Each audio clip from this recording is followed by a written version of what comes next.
17, o deputado Marcelo Rangel não vai apoiar nenhuma das candidatas em Ponta Grossa. Já em Curitiba, Requião anunciou neutralidade e Andréa Caldas defende o voto nulo nesse segundo turno. A gente vem registrando ao longo dessa semana o posicionamento então daqueles concorrentes que não avançaram para a disputa em prefeituras no segundo turno, que é o caso de Ponta Grossa, Curitiba e Londrina. Ontem, quem se manifestou foi o deputado Marcelo Rangel, do PSD. Mesmo com o apoio do governador Ratinho Júnior, ele terminou a disputa em Ponta Grossa na terceira colocação. Em uma live que fez na internet, o deputado agradeceu o apoio dos eleitores e disse que vai se manter neutro na disputa entre Mabel Canto, da Federação PSDB Cidadania, e Elizabeth Schmidt, do União Brasil. Vamos agora, então, conferir um trecho do que ele falou. Em respeito aos nossos eleitores, à nossa história, Neste momento, repito, eu optei pela neutralidade nessas eleições. Eu optei pela neutralidade, conversando com você que está me acompanhando, que é meu eleitor e que também é meu seguidor, para que você tenha a liberdade total de poder escolher a sua opção. Você ter liberdade democrática de você poder avaliar todas as propostas, avaliar todos os históricos e também avaliar qual será a melhor opção para a cidade de Ponta Grossa nesse momento. Marcelo Rangel recebeu 38.815 votos no primeiro turno, o que corresponde a 21% do total.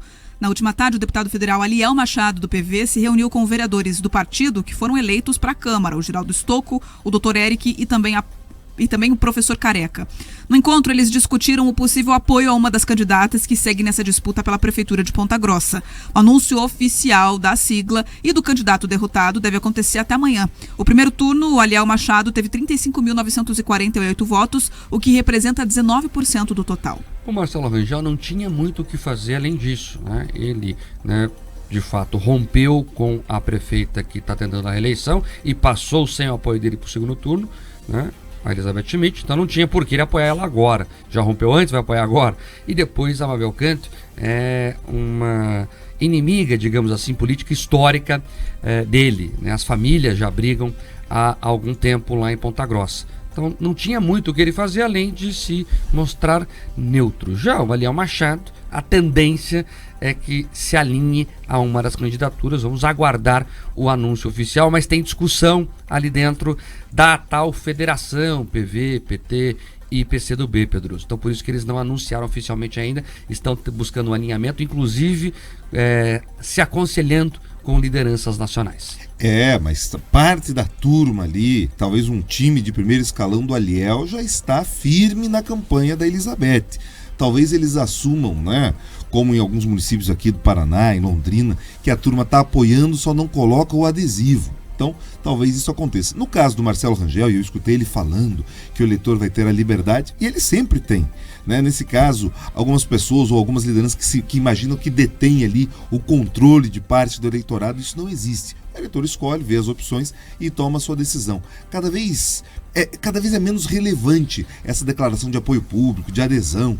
Porque é isso, as pessoas hoje têm muito mais informações, mas que no passado até funcionava, que o custo de descobrir certas coisas, de saber isso ou aquilo, era muito difícil. Então o eleitor olhava, peraí, quem que aquele líder está apoiando? E acabava seguindo. Hoje em dia a informação circula com muito mais força e velocidade, então as pessoas têm uma autonomia muito maior. Isso incomoda alguns, mas de fato é melhor para a democracia. Olha, já que na capital, Roberto Requião optou pela neutralidade também e a Andréa Caldas defende o voto nulo no segundo turno. O ex-governador do Paraná, que é afiliado ao Mobiliza, terminou a eleição do primeiro turno em Curitiba com 17.155 votos. Ele informou por meio de um vídeo que também publicou nas redes sociais que vai ficar neutro na disputa desse segundo turno e que orientou os eleitores a analisarem as propostas dos dois candidatos. Vamos então conferir o que Requião falou sobre o assunto. Eu acho que a gente tem que comparar agora as propostas. Eu não me arrependo das atitudes que tomei na última eleição e tudo mais, fiz o que tinha que fazer e fui candidato porque fiz o que tinha que fazer do ponto de vista ético, senão nem eu acreditaria em mim mais. Agora, como é que vai se dar esse segundo turno? Vamos ver a posição clara em relação aos programas da prefeitura. Vamos ver como é que fica isso com clareza, sem vigarices vigarices, combate ao fascismo. Meu Deus do céu, vamos combater o fascismo. Agora é a Cristina Grêmio e o Pimentel, um de cada lado. Vamos avaliar qual será o melhor para Curitiba. Andréa Caldas, do PSOL, que também concorreu à prefeitura em Curitiba, se posicionou por meio de uma outra publicação também nas redes sociais. Na conta do Instagram, ela compartilhou uma postagem do partido em que defende o voto nulo no segundo turno de Curitiba. Em um trecho dessa nota, o partido afirma que, abre aspas, é fundamental reconhecer que, diante da falta de alternativas significativas, o voto nulo se torna não apenas uma opção, mas um ato de resistência e uma afirmação de insatisfação, fecha aspas. Bom, vamos lá. Juntando os dois dá 2%, 3%. Então, é o que o Pedro já acabou de falar aqui. Não sei se é relevante essas declarações deles ou não. Mas vamos lá. O Requião fez um voto ali envergonhado para Cristina Grêmio, né? Ficou claro ali. Ele até, inclusive, tirou sarro da esquerda, que não pode se cair agora em uma campanha de combate ao fascismo, como alguns setores da esquerda mais radical estão fazendo em relação à candidatura dela. Então, me parece que o Requião não ficou, pelo menos, à vontade de dizer isso, né? Mas, para bom entendedor, meia palavra basta. E o PSOL, né, atitude esperada também. Né? Eles não estão enquadrados ali no que o curitibano espera, até elegeram um vereador, é o primeiro da história, mas o grosso do resultado eleitoral, né, mostrou que o PSOL não conseguiu convencer as pessoas nesta eleição. A esquerda em Curitiba está órfã. Nenhuma das candidaturas que passou para o segundo turno representa nem a esquerda nem a centro-esquerda. E isso, na verdade, quando eles defendem o voto nulo, ou quando manifestam ali uma intenção envergonhada, ou quando liberam as bases. Eu acho tão engraçado quando eles falam que liberam, como se alguém tivesse preso, né, Mark? Mas enfim, eles estão dizendo que estão liberando para decidir, escolher, ver plano de governo. Na prática, eles precisam fazer uma reflexão da dificuldade que eles têm de conversar com o eleitor curitibano, tanto para eleger uma bancada de vereadores, quanto também para ser competitivo. Acho que desde o Ângelo Vagnoni, você não percebe aqui em Curitiba uma candidatura competitiva de verdade em relação à prefeitura. Você teve a Gleice depois, enfim, mas com chances reais de chegar ao poder, a esquerda fica a ver navios há muito tempo aqui. E o Vagnoni, naquela eleição, lá nos anos 2000... a campanha não era vermelha. O pessoal brincava, inclusive, que a campanha amarelou. Era uma estrelinha amarela na época. Então não foi uma campanha que a esquerda se orgulhasse de verdade. Foi uma campanha mais de centro, inclusive. Então, há bastante tempo, a esquerda real não fala com os eleitores de Curitiba. Olha, e ainda falando de eleições, após a assinatura do Pacto pela Paz na tarde de ontem no TRE do Paraná, os candidatos da prefeitura já trocaram farpas em entrevistas à imprensa. Cristina Grêmio, do PMB, e Eduardo Pimentel, do PSD, estiveram reunidos com o presidente do Tribunal Regional Eleitoral, Sigurd Roberto Bengtsson, na sede na última tarde. Eles participaram então dessa assinatura do Pacto pela Paz nas eleições. Durante o evento, nenhum dos políticos se pronunciou. Só que logo depois desse evento, os dois candidatos reclamaram de ataques que vem sofrendo ao longo da campanha. Quem traz mais informações é a repórter Fernanda Xavier. É isso, muito bom dia para vocês no estúdio, para todo mundo que está nos ouvindo aqui na Jovem Pan News. Então, ontem à tarde, na quinta-feira, aconteceu essa assinatura desse Pacto da Paz no TRE. Lembrando que todos os candidatos já tinham assinado esse pacto para o primeiro turno, mas esse documento passou por algumas modificações e então ontem os candidatos, Eduardo Pimentel e Cristina Grêmio, assinaram novamente esse Pacto da Paz para esse segundo turno. Estiveram presentes diversas entidades que também assinaram, apoiando esse Pacto da Paz, assim também como o presidente do TRE e outras autoridades. Os dois candidatos estiveram presentes, eles entraram ali no TRE, não tiveram nenhum contato em um primeiro momento, cada um entrou por uma portaria diferente, e só foram se encontrar mesmo lá na presidência, do TRE, quando de fato foram assinar esse documento. Lembrando que esse Pacto da Paz é uma iniciativa que começou nesse ano, para essas eleições de 2024, e eles assinaram novamente esse termo que pede então que a eleição seja sem violência, com muito respeito e, é claro, sempre combatendo a desinformação. Então, no momento que eles assinaram, todo mundo bateu palmas, Porém, os candidatos acabaram não se pronunciando nesse momento, apenas depois dessa solenidade que eles conversaram com a imprensa, e inclusive agora a gente tem uma palavrinha que a candidata Cristina Grêmio deu para a imprensa falando sobre a importância desse pacto e alegou que nos últimos dias está enfrentando diversos episódios, principalmente nas redes sociais, de desinformação. Vamos ouvir o que ela disse.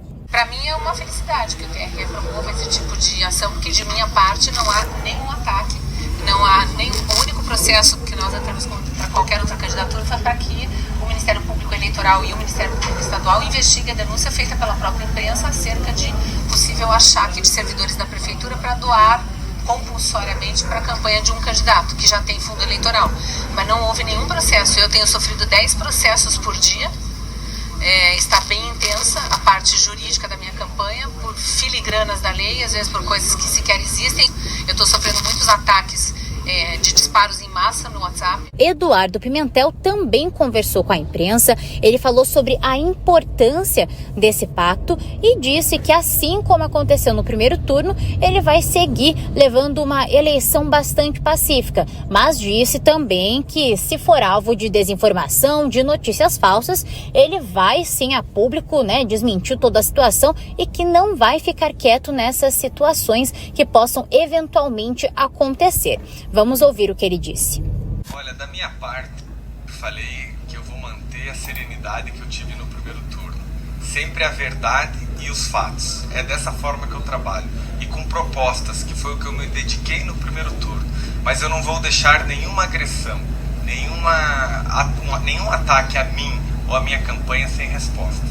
Eu quero ser tranquilo, sereno, mostrar propostas para a cidade de Curitiba, mas eu vou responder à altura caso eu seja agredido com alguma fake news ou desinformação. E para fechar, o presidente do TRE reforça, e pede para que todos os eleitores compareçam às urnas nesse segundo turno para escolher aí o novo prefeito ou prefeita, tanto aqui de Curitiba quanto Londrina e Ponta Grossa. E é claro que a Jovem Pan News segue acompanhando aí o desenrolar da carruagem, como é que fica, se a gente vai ter efetivamente esse pacto de paz, que se os candidatos vão cumprir com esse pacto de paz, e a gente segue acompanhando aí nessa cobertura completa das eleições municipais de 2024. Volto com vocês.